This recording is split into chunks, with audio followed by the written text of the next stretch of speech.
പക്ഷേ തെറ്റിദ്ധാരണ ഉണ്ടാക്കുന്ന രീതിയിൽ സമുദായത്തിന്റെ പൊതു താല്പര്യം സംഘടിപ്പിക്കാൻ അല്ലെങ്കിൽ പ്രകടിപ്പിക്കാൻ എന്ന പേരിൽ ഇറക്കുന്ന ഒരു പത്രം വിഷമമുണ്ട് എനിക്ക് പറയാൻ. കാരണം മാധ്യമ പത്രമൊക്കെ രംഗത്ത് വരുമ്പോൾ മുസ്ലിങ്ങളുടെ പൊതുവികാരം പങ്കുവെക്കാൻ എന്ന് പറയുന്ന മാത്രമല്ല, സുന്നി മുജാഹിദ് സംവാദങ്ങളും ഇതുപോലെ വാഗ്വാദങ്ങളൊക്കെ നടക്കുമ്പോൾ ജമാഅത്ത് ഇസ്ലാമിയുടെ പ്രവർത്തകന്മാർ വന്ന് നമ്മൾ തമ്മിൽ ഇത് പറയണോ?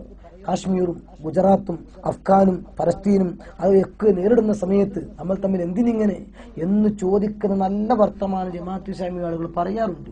സുഹൃത്തുക്കളെ, അതൊക്കെ വേണം. അതോടൊപ്പം ഒന്ന് ചിന്തിക്കും, നിങ്ങൾ എന്തിനീ റിപ്പോർട്ട് കൊടുത്തു? ഹെഡിങ്ങും റിപ്പോർട്ടുമായിട്ട് വല്ല ബന്ധമുണ്ടോ? ഒന്നാമത്തെ പാരഗ്രാഫും രണ്ടാമത്തെ പാരഗ്രാഫും തമ്മിൽ കൂട്ടി നോക്കുമ്പോൾ ഒലക്കയും പാന്തവും ഒഴിച്ചു നോക്കിയതുപോലെ അല്ലേ മാധ്യമം പത്രം. ഇതെല്ലാം ചെയ്ത് എന്തിന്റെ പേരിലാണ്? സ്ത്രീ ജമാഅത്തിന്റെ പേരിലാണ്. പോരാ, ഇനി മറ്റൊരു റിപ്പോർട്ട് വായിക്കുന്നു. 1997 മാർച്ചിലെ തിങ്കളാഴ്ചയിലെ പിന്നെ ഒരു പത്രം, മലയാള മനോരമ എന്ന പത്രം. ഈ പത്രത്തിൽ മാർച്ച് 3 തിങ്കൾ യാഥാസ്ഥിതികരെ എതിർക്കാൻ മുന്നോട്ട് വരണം. ഇത് മനോരമയാണ്. ഇതിൽ പറയുന്നത് കോഴിക്കോട് യാഥാസ്ഥിതികരെ എതിർക്കാൻ വിദ്യാഭ്യാസ രംഗത്ത് ഉന്നത നിലവാരം പുലർത്തി മുസ്ലിം സ്ത്രീകൾ മുന്നോട്ട് വരണമെന്ന് ജമാഅത്തെ ഇസ്ലാമി വനിതാ വിഭാഗം സംസ്ഥാന പ്രസിഡന്റ് ഫാത്തിമ മൂസ ആഹ്വാനം ചെയ്തു.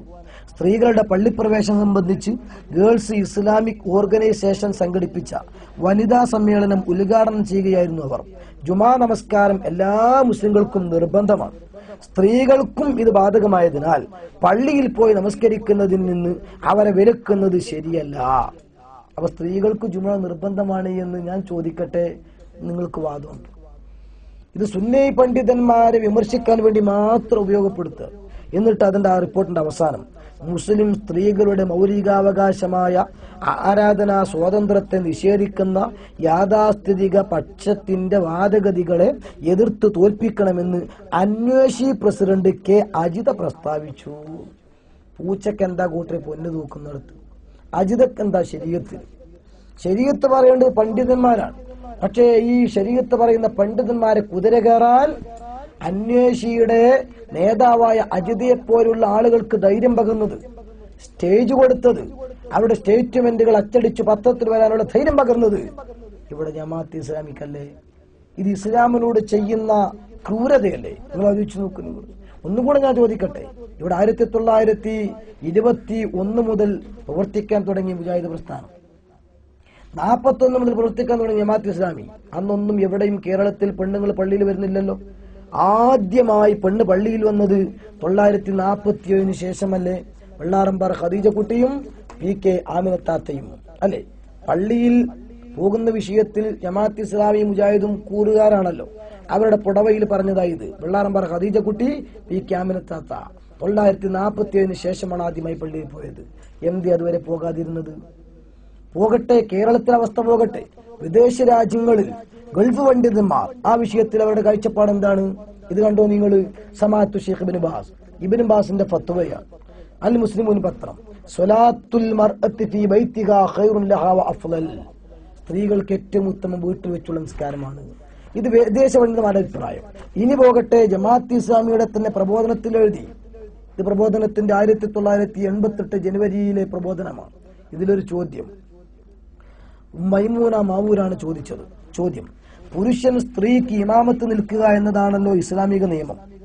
എന്നാൽ അറിവിന്റെ അടിസ്ഥാനത്തിൽ ഇമാമിന് മുൻഗണന നൽകാൻ പ്രവാചകൻ കൽപ്പിച്ചതായി ഹദീസുകളിൽ കാണാം. ഈ അടിസ്ഥാനത്തിൽ ദീനിയായ അറിവ് വളരെ കുറഞ്ഞ ഒരു ഭർത്താവിന് മതപണ്ഡിതയായ ഭാര്യ ഇമാമത്ത് നിൽക്കാമോ? കുഴക്കുന്ന ചോദ്യ. കാരണം ഭർത്താവ് ആണാ നിൽക്കേണ്ടത്, പക്ഷെ അവൻ വിവരം കുറഞ്ഞ ആളാ, സ്റ്റേഷനിൽ കച്ചവടം നടത്തുന്ന ആളാ, വെട്ടിപ്പീടിക്കാരനാണ്. ഇവളാണെങ്കിൽ അഫ്ദൽ പാസ്സായ പെണ്ണ ഭാര്യ, ആരും നിൽക്കണോന്നോ? ഇവൾ വനിതാ മുന്നണിയുടെ നേതാവ് വന്ന് വെച്ചോ? മറുപടി: ജുമുഅയും ജമാഅത്തും മൗലികമായി പുരുഷന്മാർക്കാണ് ഇസ്ലാം നിർബന്ധമാക്കിയിരിക്കുന്നത്. സ്ത്രീകൾക്ക് നിർബന്ധമോ പ്രബലമായ സുന്നത്തോ അല്ല. ഇനി ഞാനൊന്ന് ചോദിച്ചോട്ടെ, ഈ പത്രത്തിൽ ഫാത്തിമ മൂസ പറഞ്ഞത് എന്താണ്?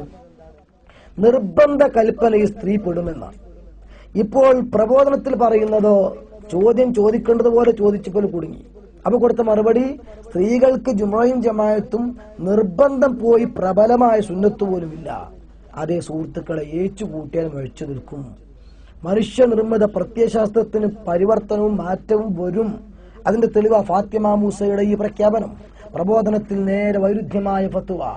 എന്നിട്ട് പറയുന്നതോ കേട്ടോളൂ, ജമാഅത്തിന് സ്ത്രീകൾക്ക് നിർബന്ധമോ പ്രബലമായ സുന്നത്തോ അല്ല. ജമാഅത്ത് നിൽക്കുമ്പോൾ തന്നെ പുരുഷന്മാർക്ക് പിറകെ കുട്ടികൾ, ഒടുവിൽ സ്ത്രീകൾ എന്നതാണ് ഘടന. എങ്കിൽ പ്രബലമായ സുന്നത്ത് പോലും ഇല്ലാത്ത ഈ ഒരു കാര്യത്തിന് വേണ്ടി എന്തിന് നിങ്ങൾ അജിതയെ വിളിച്ചിട്ട് പണ്ഡിതന്മാർ ചീത്ത വിളിപ്പിച്ചു? എന്തിന് നമ്മൾ ഊർജം ചെലവഴിച്ചു? വനിതാ മാർച്ചുകൾ സംഘടിപ്പിച്ചു. നമ്മുടെ ഊർജം ഇസ്ലാമിന്റെ പൊതു താല്പര്യത്തിന് വേണ്ടി ചെലവഴിക്കേണ്ട ഊർജം ഈ ഇതുപോലെ പ്രശ്നങ്ങൾക്ക് വേണ്ടി ചെലവഴിച്ച് പടച്ച തമ്പുരാന്റെ മുമ്പിൽ നാം കൈകെട്ടി നിന്ന് മറുപടി പറയേണ്ടി വരില്ലേ?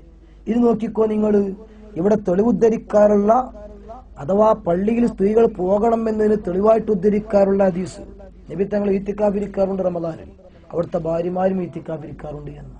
എന്നാൽ ആ ഹദീസ് എടുത്ത ശേഷം മൗദൂദി സാഹിബ് തന്നെ തന്റെ വ്രതം അസുയാം എന്ന ഗ്രന്ഥം, ആ ഗ്രന്ഥത്തിൽ അദ്ദേഹം പറഞ്ഞു, ഈ ഹദീസ് കണ്ട് നിങ്ങൾ തെറ്റിദ്ധരിക്കേണ്ട. നബി സല്ലല്ലാഹു അലൈഹി വസല്ലമയുടെ പത്നിമാർ ഈത്തിക്കാഫിരുന്നിരുന്നത് മസ്ജിദുൻ നബവിയിൽ ആയിരുന്നില്ല, തങ്ങളുടെ മുറികളിലായിരുന്നു. തിരുമേനിയുടെ പത്നിമാർ എല്ലാവരുടെയും മുറികൾ മസ്ജിദ് നബവിയോട് ചേർന്നാണ് സ്ഥിതി ചെയ്തിരുന്നത്. എല്ലാവരുടെയും വാതിലുകൾ പള്ളിയിലേക്ക് തുറക്കുന്നതുമായിരുന്നു. അപ്പൊ നബി തങ്ങളുടെ ഭാര്യമാര് വീട്ടിലാണ് ഇത്തിക്കാഫിരുന്നത് എന്ന് മൗദൂദി സാഹിബിന്റെ വ്രതം എന്ന പുസ്തകത്തിൽ തുറന്നു തന്നെ പറയുകയാണ്. എന്നിട്ട് പോലും ഈ വിഷയത്തിൽ സുന്നി പണ്ഡിതന്മാരെ മേൽ ആക്ഷേപിക്കുകയും മുസ്ലിങ്ങൾ ഉള്ള ഐക്യം തകർക്കുകയും അതിന്റെ പുറമെ മുസ്ലിങ്ങളുടെ നല്ല വിഷയത്തിലേക്ക് ക്ഷണിക്കേണ്ട ഊർജം നഷ്ടപ്പെടുത്തുകയും ചെയ്താൽ അത് നാളെ പടച്ച തമ്പുരാനുവിൽ മറുപടി പറയേണ്ടി വരില്ലേ? ഇനി ഇങ്ങനെ ഓരോന്ന് എടുത്തു നോക്കിക്കോ നിങ്ങൾ. ഖുത്ബ, ഈ ഖുത്ബയിൽ സ്വഹാബത്തുണ്ടാക്കിയ 10 പള്ളികളിൽ എവിടെയെങ്കിലും പരിഭാഷ ഉണ്ടോ? ഇല്ല. അതേസമയത്ത് ജമാഅത്ത് ഇസ്ലാമി പരിഭാഷപ്പെടുത്തുന്നു, മുജാഹിദ് പരിഭാഷപ്പെടുത്തുന്നു. ജമാഅത്ത് ഇസ്ലാമി പരിഭാഷപ്പെടുത്തിയ രൂപമാണെങ്കിലോ ആക്ഷേപിക്കാനല്ല, മനസ്സിലാക്കാൻ വസ്തുനിഷ്ഠമായിട്ട് ഞാൻ പറയുന്നു. തെളിവുകൾ വെച്ച് ആളുകളെ ബോധ്യപ്പെടുത്തിയിട്ടല്ല, മറിച്ച് ശരിക്കും പറഞ്ഞാൽ അക്രമത്തിലൂടെയല്ലേ പരിഭാഷപ്പെടുത്തിയത്. ഇത് കുറ്റ്യാടിയുടെ സ്മരണികയാണ്. കുറ്റ്യാടി പരിവർത്തനങ്ങളിലൂടെ എന്ന കെ മൊയ്തു മൗലവി എഴുതിയ ലേഖനം. ഈ ലേഖനത്തിൽ കുറ്റ്യാടിയിൽ പിന്നെ മുജാഹിദ് ജമാഅത്ത് ഇസ്ലാമി നടത്തിയ ഖുത്ബ പരിഭാഷ, ആ പരിഭാഷയെ സംബന്ധിച്ച് വിശദീകരിച്ചുകൊണ്ട് പറയുന്നത് കേട്ടോളൂ. 1950 ജമാഅത്തിന്റെ ചരിത്ര പ്രസിദ്ധമായ കുറ്റ്യാടി വാർഷികം നടന്നു. ഷെയ്ഖ് അബ്ദുള്ള സാഹിബ് തമിഴ്നാടായിരുന്നു ആ യോഗത്തിലെ മുഖ്യ അതിഥി.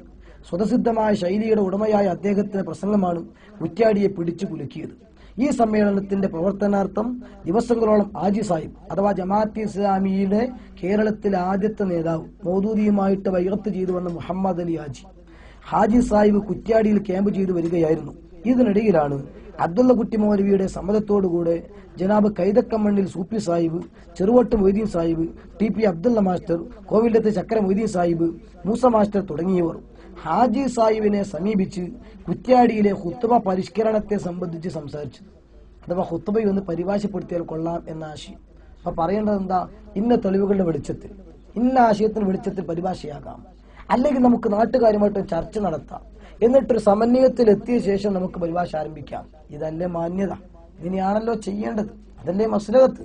എന്നാൽ നോക്കൂ, നിങ്ങൾ കൊടുത്ത മറുപടി, നിങ്ങൾ അതിന് സന്നദ്ധരാണോ എങ്കിൽ അതിനൊരുങ്ങിക്കൊള്ളുക. അകമ്പള്ളി നിറയെ കാലെ കൂട്ടി അനുകൂലികളെ ഇരുത്തിയാൽ അന്ന് സംഗതി ഞാൻ നിർവഹിച്ചു കൊള്ളാം. ഇതായിരുന്നു ഹാജി സാഹിബിന്റെ പ്രതികരണം. സഹോദരന്മാരെ, എഴുതിയതാണ് ഞാൻ വായിക്കുന്നത്. ജുമുഅക്ക് സമയമായി, പള്ളി ജനനിമിടമായി. നേർച്ചക്കുഞ്ഞബ്ദുള്ള മുസ്ലിയാർ, പേരുകൊണ്ട് തന്നെ മനസ്സിലാകുന്ന അയാൾ സുന്നിയാണ്, ആ പള്ളിയിലെ ഖത്തീബാണ്. നേർച്ചക്കുഞ്ഞബ്ദുള്ള മുസ്ലിയാർ നീളക്കുപ്പായം ധരിച്ച് തലേക്കെട്ടണിഞ്ഞ്, ഇതൊക്കെ സുന്നികൾക്കുള്ളതാണല്ലോ, തൊയിൻസാൻ പുതച്ച് മിമ്പറിൽ കയറാനുള്ള ഒരുക്കത്തിൽ പടിഞ്ഞാറേ ചെരുവിൽ സമയം കാത്തിരിക്കുകയാണ്. മൊയ്തീൻ മുസ്ലിയാർ, മുക്രിക്കാന്റെ പേരാണ് മുഅദ്ദിന്റെ പേര്. മൊയ്തീൻ മുസ്ലിയാർ മൂലയിൽ വെച്ച വാള് കയ്യിലെടുത്ത് മാഷർ വിളിക്കാം. കിഴക്കോട്ട് തിരിഞ്ഞ് 2 അടി മുമ്പോട്ട് വെച്ച് വാൾത്തലപ്പ് നിലത്തുകുത്തി 2 കൈയും വാൾപ്പിടിയിൽ ഒന്നിനു മേലെ ഒന്നായി വെച്ച് ഒന്ന് നിവർന്നു നിന്ന് മാഷിറ വിളിക്കാൻ ഒരുങ്ങുന്നതേ ഉള്ളൂ.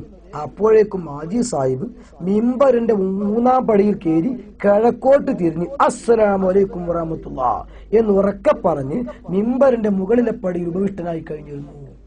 അക്രമല്ലേ സുഹൃത്തുക്കളെ? നീതിയല്ലേ ഇത്?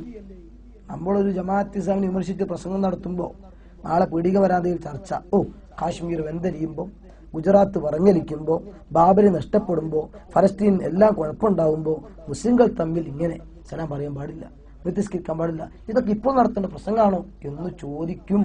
ഞാൻ ചോദിക്കുന്നു, ഇത് മാന്യതയാണോ, മസ്ലഹത്താണോ? തീർന്നില്ല. മൊയ്തീൻ മുസ്ലിയാരൊന്നും ഞെട്ടാതൊക്കെ. കാരണം ഇയാളെ മാഷറിൽ ഒരുങ്ങുമ്പോഴാണ് മറ്റൊരുത്തൻ ചാടിയിട്ട് മെമ്പർമിരിക്കുന്നത്. സുബ്ഹാനല്ലാഹ്.